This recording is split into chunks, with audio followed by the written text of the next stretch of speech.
બાળકો આપણું ધોરણ 2 માં આપણું ચિત્ર તો આપણી કેતન કલાની ચિત્રપોથીની જે ચોપડી છે એ ચોપડીમાં આપણે પેજ નંબર 23 આવ્યા છે.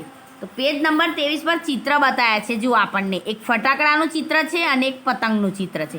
ડાબી બાજુ આપણને ફટાકડાનું ચિત્ર આપ્યું છે. એ ચિત્રને આપણે પેન્સિલથી ઘૂંટવાનું છે. પહેલાં ઘૂંટીને ઉપર બતાવ્યું છે, આપણને ઉદાહરણ આપ્યું છે કે જો ફટાકડાના ચિત્રમાં કેવા રંગ પૂર્યા છે એ પ્રમાણે આપણે ચિત્રની અંદર રંગ પૂરવાના છે. તો આપણને બતાવ્યા છે ચિત્રમાં ફટાકડાનું ચિત્ર છે, એમાં લીલો છે, લાલ છે, પીળો છે અને ભૂરો રંગ પૂરવાનો છે. અને જે ફટાકડા સળગતા આપણને તારા બતાવ્યા છે એમાં પીળો, ભૂરો, લાલ અને લીલો રંગ પૂરવાનો છે. આ પ્રમાણે આપણે ફટાકડાનું ચિત્ર તૈયાર કરવાનું છે. ફરી જુઓ, એની ડાબી બાજુ પતંગનું ચિત્ર આપ્યું છે. તો પતંગના ચિત્રની અંદર 2 પતંગ બતાવી છે. 2 રંગવાળી આપણને પતંગ દોરીને અંદર રંગકામ કરીને બતાવી છે.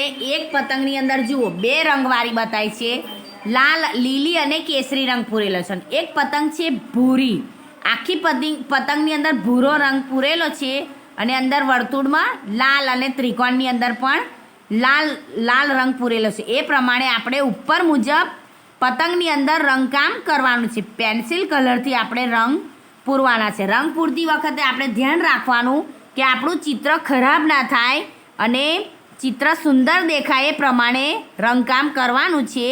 આ પેજ નંબર 23 પર આપણું આજનું લેસન છે બેટા. એ પ્રમાણે આપણે રંગકામ કરવાનું અને ચિત્ર તૈયાર કરવાનું છે. ફરી બીજું શીખીશું. ચલો, અસ્સલામ વાલેકુમ.